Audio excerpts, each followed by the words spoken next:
Hello दोस्तों, स्वागत है आपका हमारे YouTube चैनल पर। दोस्तों, आज के इस वीडियो में हम बात करेंगे कि घर बनाने में जो भी हमारा निर्माण कार्य है उसमें हम सीमेंट गिट्टी बालू का क्या अनुपात रखें। क्योंकि अक्सर लोग पूछते हैं कि कॉलम के लिए किस तरीके का कंक्रीट बनाएं, कैसा मसाला बनाएं, छत में क्या मोटा क्या जो है कंक्रीट बनानी चाहिए, बीम के लिए क्या बनानी चाहिए। हम 4 इंच की दीवार जोड़ रहे हैं तो कहीं हमारा मिस्त्री 1.5 का मसाला गलत तो नहीं बना रहा। लोगों का ढेर सारा क्वेश्चन रहता है इसी के रिगार्डिंग कि हमको किस तरह का कंक्रीट या फिर मोटार कहां पर यूज करना है। तो आज के इस वीडियो में हम आपको स्टार्टिंग यानी फाउंडेशन से लेकर के फिनिशिंग यानी प्लास्टर तक हम आपको कंप्लीट बताएंगे कि किस स्टेप पे आपको कौन सा कंक्रीट रेशियो यूज करना है। आज का अगर आप ये वीडियो देखेंगे तो आपका इससे रिलेटेड सारा का सारा कंफ्यूजन दूर हो जाएगा। आज के इस वीडियो में हम पहले क्लियर कर दें कि हम जो भी आपको बता रहे हैं ये G+2 के लिए बता रहे हैं, यानी ग्राउंड फ्लोर, फर्स्ट फ्लोर और सेकंड फ्लोर तक का ही बता रहे हैं। अगर आपकी इससे हाई राइज बिल्डिंग है तो वो कई सारी चीजों पर डिपेंड करता है कि आपका कंक्रीट रेशियो क्या रहेगा। सॉइल की बेरिंग कैपेसिटी, आने वाला डेड लोड, इन सारी चीजों पर डिपेंड करता है। तो हम बात करेंगे G+2 के बारे में। तो कुछ 10 पॉइंट्स हमारे पास हैं जो स्टार्टिंग से लेकर के फिनिशिंग तक रहेंगे। सबसे पहले हम बात करेंगे डीपीसी में, क्योंकि जब गड्ढा की खुदाई हो जाती है, जब एक्सकावेशन हो जाता है, लेआउट के बाद जो हमारी मार्किंग रहती है वहां पर जब हम गड्ढा खोद देते हैं तो वहां पर सबसे पहला काम हमारा होता है पीसीसी बनाना, यानी प्लेन सीमेंट कंक्रीट डालना, जिसके ऊपर हम फाउंडेशन का काम करेंगे। तो इसके लिए आप 2 तरह का कंक्रीट बना सकते हैं, एक 4-8 और एक 5-10, यानी 1 बैग सीमेंट, 4 बैग सैंड और 8 बैग एग्रीगेट, या फिर आप 1-5-10 का यूज करें, 1 बैग सीमेंट, 5 बैग सैंड और 10 बैग एग्रीगेट आप यूज कर सकते हैं। 1-5-8 या 1-4-8 या 1-5-10 का रेशियो आप यूज कर सकते हैं। जैसा अब हम बात करेंगे फाउंडेशन के बारे में। तो देखिए, फाउंडेशन यानी हमारा जो कॉलम का जो हम सरिया बांधते हैं नीचे वाला, वो हमारा फाउंडेशन मेस होता है। उसको जब हम उसमें कंक्रीटिंग करते हैं तो उसको हम फाउंडेशन वर्क बोलते हैं। तो फाउंडेशन के लिए आपको कम से कम 1-1.5-3 का रेशियो बनाना है, M20 ग्रेड बनाना है। M20 ग्रेड का मतलब 1-1.5-3 होता है। 1 बैग सीमेंट, 1.5 बैग जो है आपका बालू और 3 बैग आपका गिट्टी लगेगा, उसका आपको कंक्रीट बनाना है, तो आपका फाउंडेशन मजबूत बनेगा। अगला हमारा प्रोसेस आता है डीपीसी।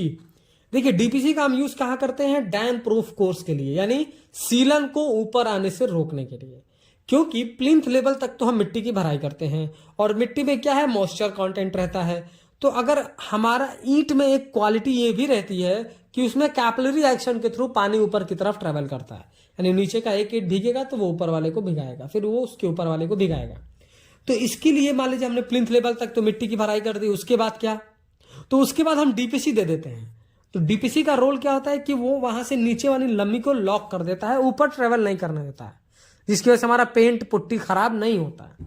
तो डीपीसी के लिए आपको M20 ग्रेड ही यूज करें। 1, 2, 4 भी लोग यूज करते हैं, जो कि आप यूज कर सकते हैं, लेकिन अगर आप मेरी सजेशन ले तो आप M20 ग्रेड का ही यूज करें, 1-1.5-3 रेशियो का यूज करें।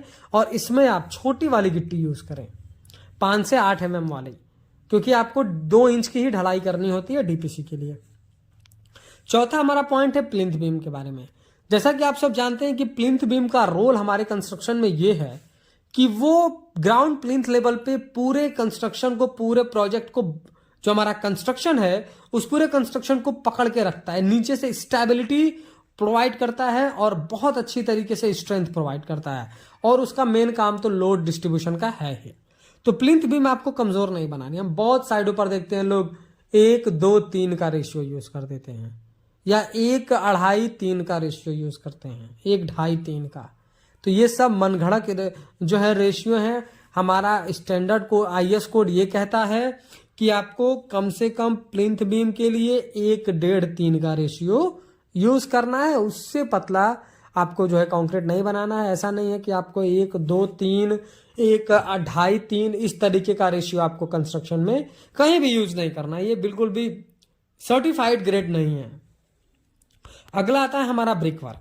तो जब भी हम ब्रिक वर्क करने जाते हैं तो बड़ी कंफ्यूजन रहती है कि यार 4 इंच की दीवार चला रहे हैं, हमारा मिस्त्री 1-5 का 1-4 का मसाला बना रहा है, कहीं या तो हम बालू ज्यादा लगा रहे हैं या तो फिर ऐसा तो नहीं हमारा दीवार कमजोर हो जाएगा। तो देखिए 4 इंच और 9 इंच दो तरीके की दीवार चलाई जाती हैं। तो अगर 4 इंच, जिसको बहुत सारे लोग 5 इंच भी कहते हैं, अगर 4-5 इंच की दीवार आप चला रहे हैं तो वहां पर 1:4 यानी 1 बोरा सीमेंट और 4 बैग आप बालू का यूज करें और फिर उसका को मोटार बना। तो उसके लिए 1:4 जैसा मैंने आपको बताया, और 9 इंच दीवार के लिए आप 1:5 यूज कर सकते हैं। यानी 4 इंच के लिए 1:4 का मसाला और 9 इंच के लिए 1:5 का मोटार आप यूज कर सकते हैं, क्योंकि 9 इंच जो चौड़ी दीवार होती है, बीच बीच में कंक्रीट मसाले भरे जाते हैं। तो 1:5 काफी अच्छा है। लोग 1:6 भी यूज कर सकते हैं, वो भी बहुत बुरा नहीं है, वो भी अपना यूजेबल है। अगला हमारा छठा नंबर पे आता है लिंटल बीम। जैसा कि आप सब जानते हैं कि लिंटल बीम बहुत ही इंपॉर्टेंट रोल प्ले करता है हमारे कंस्ट्रक्शन में। डोर विंडो के ऊपर आने वाले ब्रिक के सारे डेड लोड को कैरी करना हमारे डोर विंडो, हमारे जो है लिंटल बीम का काम होता है। तो लिंटल बीम को आपको कंस्ट्रक्शन में हर हाल में यूज करना चाहिए। बहुत जगह आप देखे होंगे डोर विंडो के कॉर्नर पे क्रैक स्टार्ट होता है और नीचे ऊपर तक चला जाता है, तो वो लिंटल बीम नहीं देंगे तो भी इस तरीके की प्रॉब्लम आती है। तो लिंटल बीम में भी आपको 1:2:4 या फिर 1:1.5:3 का रेशियो यूज करना चाहिए। पहला पार्ट जो हम बोलते हैं वो सीमेंट होता है, दूसरा सैंड, तीसरा एग्रीगेट। पहला सीमेंट, दूसरा बालू, तीसरा गिट्टी। तो 1:2:4 या 1:1.5:3 का आपको कंक्रीट यूज करना चाहिए। अगला हमारा पॉइंट है कॉलम बनाते समय। देखिए जब कॉलम हम बनाते हैं तो कॉलम में आपको कम से कम आपको M20 ग्रेड ही यूज करना है, 1:1.5:3 का ही यूज करना है। हम बात कर रहे हैं G+2 के लिए। अगर हम उससे हाई राइज बिल्डिंग बनाएंगे तो हमारा स्ट्रक्चरल इंजीनियर आने वाले सारे लोड को कैलकुलेट करके हमारे कंस्ट्रक्शन जो भी RCC मेंबर है उनको डिजाइन करता है। लेकिन अगर हम बात करें सिर्फ G+2 के लिए तो वहां पे आप कॉलम में 1:1.5 का आप कंक्रीट यूज कर सकते हैं। अगला हमारा पॉइंट है स्लैब बीम। स्लैब बीम को बहुत सारे लोग जो है हमारा क्या बोलते हैं कि लोग स्लैब बीम बहुत सारे साइडों पर देते ही नहीं है, पर स्लैब बीम आपको देना चाहिए। स्लैब को बॉटम पे चारों तरफ से सपोर्ट करना और लोड को कैरी करके कॉलम को प्रोवाइड करने में स्लैब बीम का बहुत बड़ा रोल होता है। ये छत को झुकने से भी बचाता है, यानी उसमें जो है छत में जो छत को झुकने नहीं देता है, डिफ्लेक्शन नहीं छत में आने देता है। तो स्लैब बीम में भी आपको कम से कम 1:1.5:3 का रेशियो यूज करना है। उससे खराब आपको रेशियो, खराब इन द सेंस कि लोग 1:2:3 का रेशियो यूज करते हैं, 1:2.5:3 यूज करते हैं, तो ये सब ठीक नहीं है। आप 1:1.5:3 का यूज करें।